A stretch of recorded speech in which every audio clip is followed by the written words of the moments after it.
Anarana ray sy ny zanaka ary ny fanahy masina. Amen. Ho amintsika rehetra ny fahasoavana ambany fiadanana avy amin'Andriamanitra raintsika sy Jesosy Kristy tompontsika. Alahady voalohany amin'ny Oktobra, andro voalohany amin'ny herinandro, andro voalohany amin'ny volana.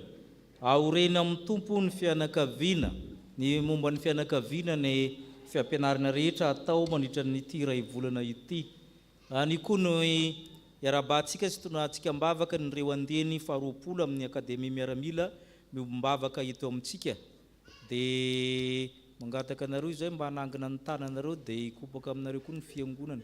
Zareo lavin ao dia miarahaba anareo ny fiangonana dia misaotra anareo ny safidin'ny chapelle militaire. Androso amin'ny fanimpam-pavahana isika ny fanevantsika sambatra no oraintsika nokafantsika ny fotoana.